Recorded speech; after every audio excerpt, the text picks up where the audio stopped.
You did not waste today because you are lazy. Lazy people do not feel guilt. You felt it. You felt it while you were doing it. Somewhere around the 40-minute mark of scrolling through something you did not even find interesting anymore, you felt the exact weight of what you were choosing. And you kept scrolling anyway. That is not laziness. That is something far more specific and far more worth understanding.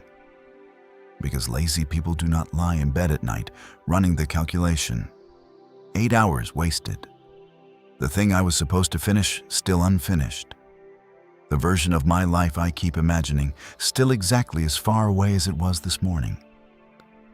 Lazy people do not feel that. You do.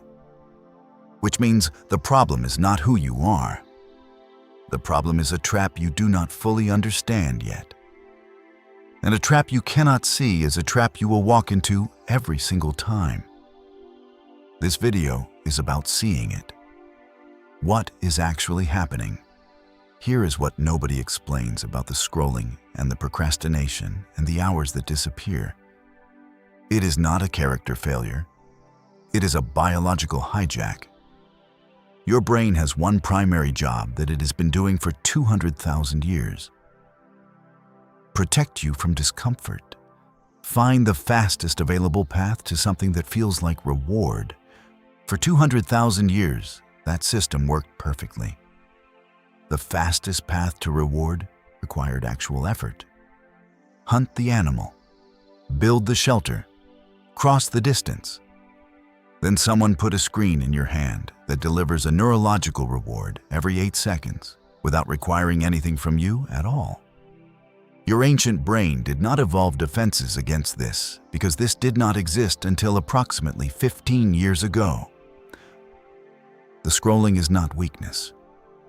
It is your 200,000-year-old survival system encountering something it was never built to resist.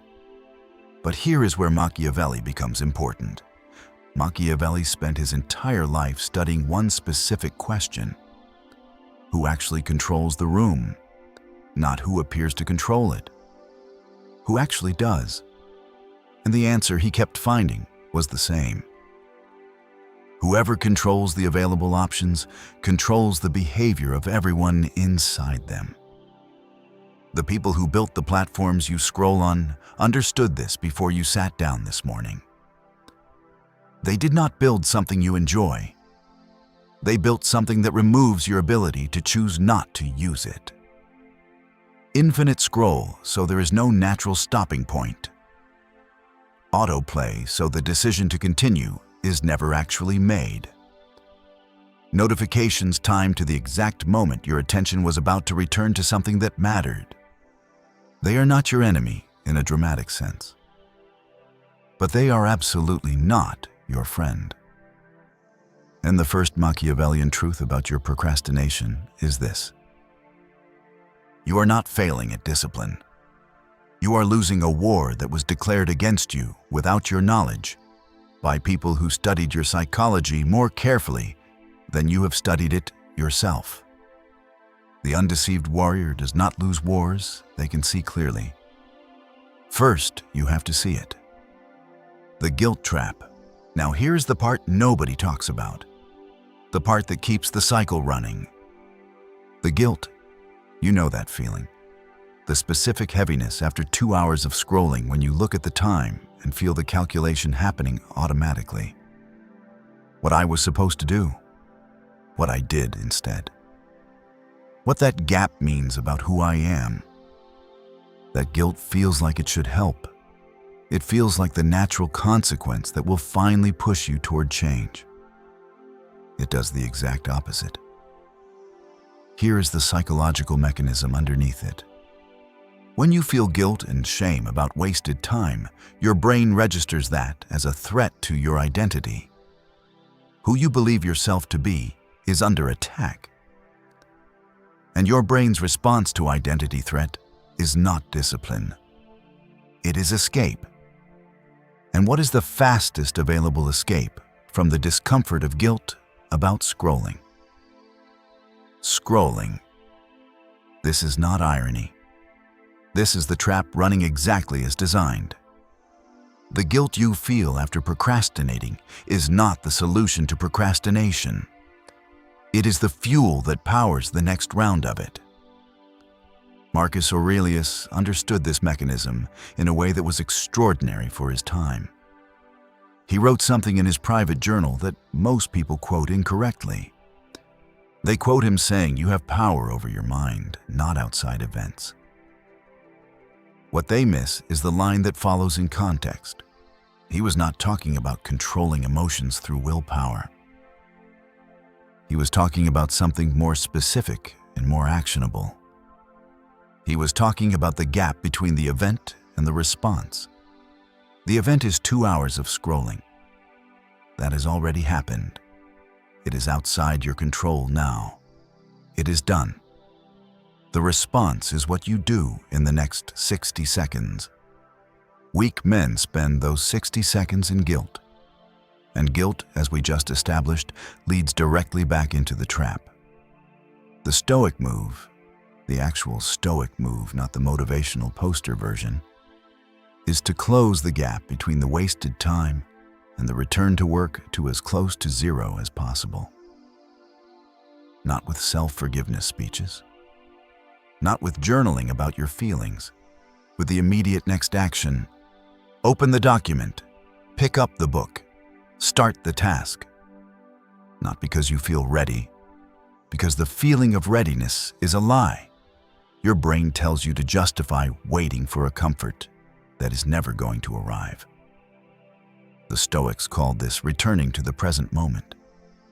But it is more brutal than that phrase implies. It means treating the last 2 hours as information rather than identity. You did not waste 2 hours because you are a person who wastes time. You walked into a trap that was built specifically to catch you. Now you know the trap exists. What do you do next? The Machiavellian solution. Machiavelli's most important insight was not about ruthlessness. It was about environment.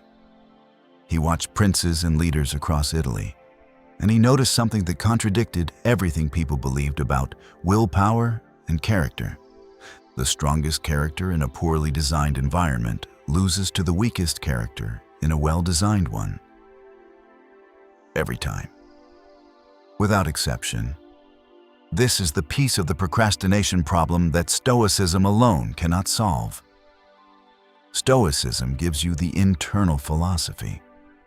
Return to the present. Treat guilt as information, not identity. Close the gap between failure and return to work. But Stoicism asks you to do this while sitting inside the same environment that hijacked your attention in the first place. That is like asking a man to resist hunger while locked in a kitchen full of food. The Machiavellian move is to redesign the environment before the battle begins. Not during it, before. Because Machiavelli understood that willpower exercised in the moment of temptation is already almost lost. The person who relies on in-the-moment discipline to resist a perfectly engineered attention trap is going to lose that battle 8 times out of 10. The person who removes the trap from the environment before the moment of temptation arrives, wins without fighting. This is not a metaphor. This is practical and specific. Your phone is not a neutral object. It is the most sophisticated attention capture device ever built, sitting within arm's reach of wherever you are trying to do meaningful work. The Machiavellian response is not to try harder to resist it. It is to make it physically unavailable during the hours that matter. Different room, turned off, given to someone else. Any solution that requires more than 3 seconds to undo. Because research on this is unambiguous. If accessing the distraction takes more than 20 seconds of deliberate effort, the majority of impulses to check it dissolve before they are acted on. You are not building willpower. You are designing a system where willpower is rarely required. That is the Machiavellian approach to your own psychology. Stop trying to be stronger than the trap. Dismantle the trap. What the hours were really costing. Here is the calculation most people avoid making because the number is too uncomfortable. If you are losing 4 hours per day to scrolling and procrastination, and for most people the real number is higher than they admit, you are losing 1,460 hours per year. That is 60 full days. Gone. Not resting, not recovering, not doing something genuinely enjoyable. Dissolving into content you will not remember tomorrow. And the cost is not just the hours. The cost is the compounding. The person who protects 4 hours per day of genuine focused work does not just produce 4 hours worth of more output than you. They compound. Skills build on skills. Work produces momentum. Momentum makes the next session faster and deeper.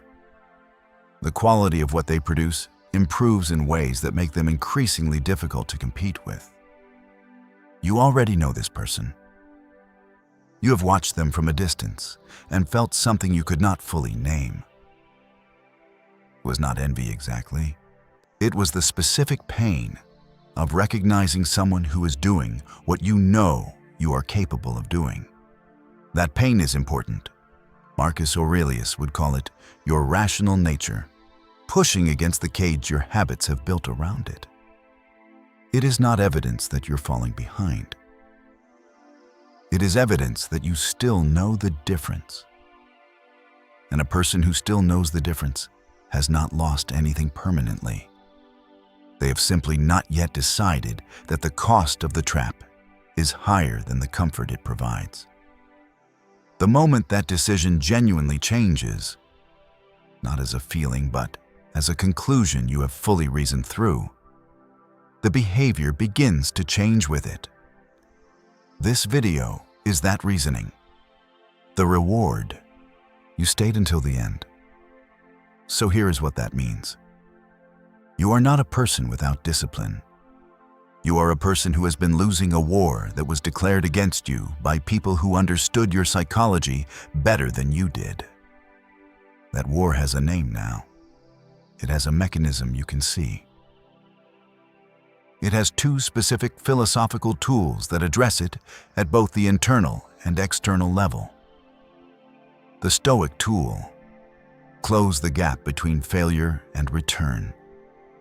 Treat guilt as information, not identity. The next action is always available regardless of how much time was lost. The Machiavellian tool. Redesign the environment before the moment of temptation arrives. Stop trying to be stronger than the trap. Dismantle it. These 2 tools together do not require you to become a different person. They require you to understand your situation more clearly than the people who designed it wanted you to. That is what the undeceived warrior does. Sees clearly, acts accordingly. If this found you at the right moment, leave 1 word in the comments. Undeceived. And subscribe if you got any value from this video. Not for me. For the version of you that opened this video knowing something needed to change. That version was right. This is the undeceived warrior, and the next 4 hours are still yours.